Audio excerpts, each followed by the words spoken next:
Thank you, Bethany, and welcome back to Saturday Morning Live with Charlie Peters and me, Olivia Utley. Well, let's start with some breaking news now. And hundreds of small boat migrants are heading to the UK this morning after bad weather prevented any illegal crossings for the past month. Well, GB News Home and Security Editor Mark White joins us now. I mean, Mark, this was a very long stint, nearly a month with no small boat crossings. Now they've started again. Why? What's going on? Well, you're right. It was a month or 28 days, the longest period since 2018, and notable for that, but notable because of the very, very unpredictable and poor weather conditions we've had in the Channel. That's the factor that's been at play here. We say it all the time at GB News, when you get a period of 1, 2, 3 weeks, and then, of course, people come forward and say, well, look, you know, clearly government policy is starting to make a difference here. But we'll always urge caution, just wait for that change in the weather and you'll see exactly what happens, which is this. These are images from a river tributary near Dunkirk in the early hours this morning. Look at that, just dozens of people wading down from the river bank onto the boats. Now, this is slightly different because, of course, we're used to the beach launches or even the river boats, river taxis as they're known, launching from the river, coming down the river, then picking up the occupants of the beach. Here they're actually coming down the river bank and onto the boat. So the boat is already full by the time it hits the channel, and you've got no attempts by the French, if they even do that, to try to intervene to stop the migrants getting on board these boats. Now, the latest that we're hearing from our producer Chris down in Kent, that does such sterling work for us down there and monitoring the activity, is that at least 7 small boats are in the water, but it now may be more than that, and we're seeing more Border Force assets leaving their port at Ramsgate to head out into the middle of the Channel to meet a number of French escort boats that are coming across with these migrants. So we could be looking at a very substantial figure by the end of today. And remember, we only need another 700 to have crossed, and we hit 40,000 so far this year compared to 36,800 for the whole of last year. So we're way ahead of the whole of last year's total, and looking at now potentially hitting maybe 40,000 today. Record number of crossings for a year is 45,000 from 2022.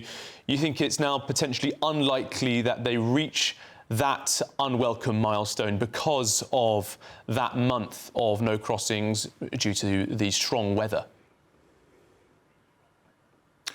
Well, if we don't reach that total, and, you know, if Labour are spared from, you know, the huge embarrassment that there would be if this is the biggest ever year of Channel migrant crossings, then Sir Keir Starmer has got Mother Nature to thank, pure and simple, for this. But listen, I wouldn't like Charlie to start making these kind of bold predictions because you just never know. I mean, we didn't think that there would be 28 days of impassable weather conditions in the Channel, but at this time of year, it's so changeable that, you know, producer Chris was telling us that Saturday wasn't on, and then suddenly it was on because the wind shifted a bit and died down just enough. And the people smugglers, now, they employ meteorologists. That's how organised they are, to give them the optimum time to launch. So they're looking ahead. And again, we're being told now that there might actually be a window of 5 days appearing later next week.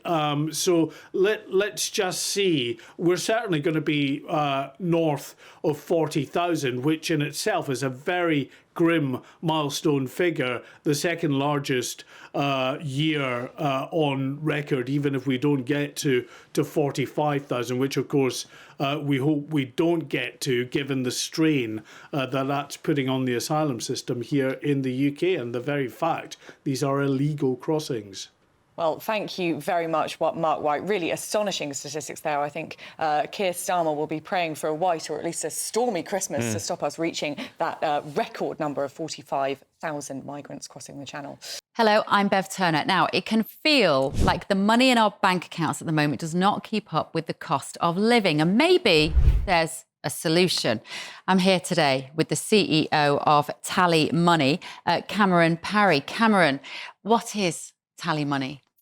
Well, Bev, with TallyMoney, you get a current account and a debit card, but instead of pounds, you use milligrams of gold as your everyday money. So why gold? Gold traditionally is a great store of value. It has, on average, gone up at over 11% per annum for the last 25 years against the pound.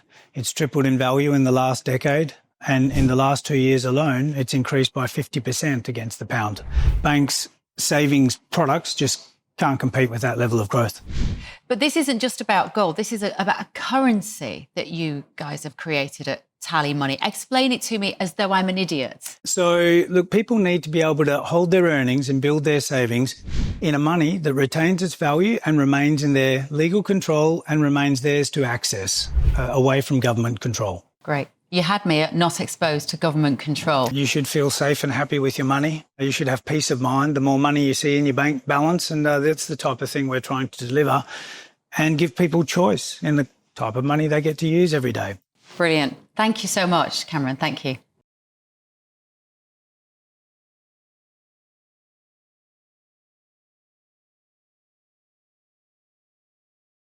Leader of the Green Party, Zach Polansky, he said that small boat migrants should be allowed into Britain and that they should be able to work. Yes, he made the comments on a visit to Calais, saying that the debate about migration and stopping the boats was driven by racism. Elsewhere in politics, Reform UK has claimed that it has overtaken Labour as the country's biggest political party. Well, joining us now is the political reporter at Politics Home, Tom Scottson. Tom, thank you very much for joining us this morning. Tracking back to the Zach Polansky comments, he was put under pressure in Calais, being asked, where he's currently helping out with people there, he was asked what is the Green Party's migration cap, and he wouldn't give a number, but he insists they're not for open borders. Yeah, it was a very interesting interview, and I think it was perfectly timed to set the Green Party's approach away from Labour. Labour have used a lot of political capital to show that they are serious on border control. Shabana Mahmood has used a lot of time in the chamber to say that Labour are the party that wants to stop the boats. And I think the Greens have seen an opportunity here, and that's why Zach Polansky, the leader, has gone to the outskirts of Calais and told his supporters that we're not going to be a party that wants to stop the boats. We're going to distinguish ourselves, not just from Labour, but the other mainstream parties. And their answer to the small boat crisis, which probably will anger maybe a lot of your viewers, but will really energise quite a lot of voters in university towns, maybe younger voters and those maybe working in the public sector. He said that we're not going to stop the boats. What we're actually going to do is we're going to open more legal, safe routes, and we're going to allow those that want to cross the channel to come here legally. It resonates so much with younger people, as you say, living in university towns. Obviously it does, because Green membership is skyrocketing. But if I were a young person living in a crowded house share, unable to get a foot on the housing ladder, the last thing I would want is for thousands and thousands of migrants to be coming over here and having houses given to them maybe, or sold to them very, very cheaply. Wouldn't that just push people out of the houses that they need? I mean, I think that most people, even those that probably support this measure, would see that it will increase demand, and I don't necessarily see many people making an argument against that. I just think it really hits to the kind of value system that a lot of younger, maybe progressive activists actually believe, and that I think that they could maybe given the arguments of supply and demand, but in actual fact, especially those that were driven to Jeremy Corbyn 10 years ago, that this, along with foreign policy issues, is kind of really to the core of the politics they believe in. And if they believe, like Zach Polansky, that many people in these camps are living in real brutal conditions, then I think they will put that ahead of maybe their housing chances, even however theoretical they think about getting a house in the next 5 or 10 years. And Tom, because they're taking what could be termed as perhaps quite an extreme position on migration in comparison to where all the other political parties are, if you exclude, say, your party as well, looking at all the main parties, do you think the Green Party has potentially limited its ceiling quite dramatically on where they can go, which seats they can pick up? Are they looking to be a party in government, or perhaps sort of an alternative that picks up more representation in the Commons but isn't seriously in the conversation about governing the country?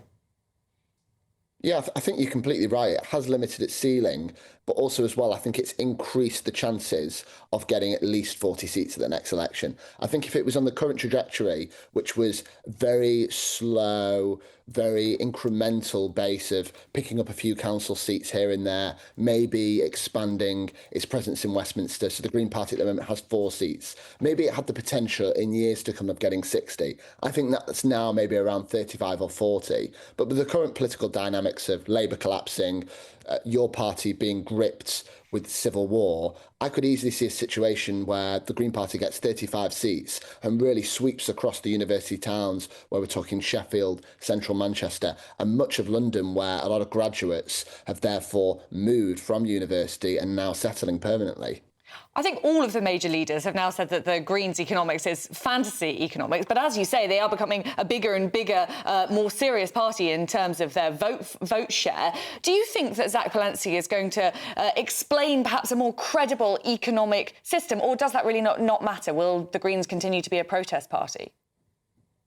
I think it doesn't matter for now, because I think what happened with the left, particularly since Jeremy Corbyn left, is that there was a real void there of someone really on the far left to energise these voters. But I think that he has gone too fast, too soon, perhaps. And that I think even those that really warm to his message and are very sympathetic to that far left politics may get to the ballot box in 3 or 4 years' time and see the threat of reform and think, in their view anyway, that it would be too big of a risk to back the Greens. But I feel that we're in such a state of politics now, we're in a multi-party system as such, that people have a real disdain for Starmer, particularly on the left. They don't want to vote reform. They're definitely not going to vote for the Conservatives. So even though it may disenfranchise, a few voters, I still think, particularly when it comes to the crunch, that he is going to win an awful lot of seats. OK, yep, definitely space for the Greens. Tom Scottson, thank you very much for your time this morning.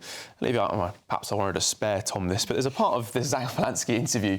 He talks about the gender debate as being a scaremongering hate fest, and he goes after J.K. Rowling, saying that her campaigning is intensely hateful.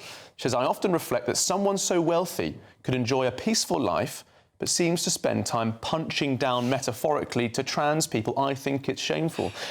He's missed the point there, hasn't he, in a sense, because you require, in many ways, extreme wealth in order to campaign on these issues, because there's such a big cost to do it. She's not speaking for herself. She's speaking for the people who are unable, who don't have that platform there. Well, I think you can imagine what we think of that. But I think, as Tom was perhaps politely suggesting there, maybe you and I aren't the target audience for Zach Palensky. Who knows? I think they could be whacking a green rosette on me by the end of the show. All right, well,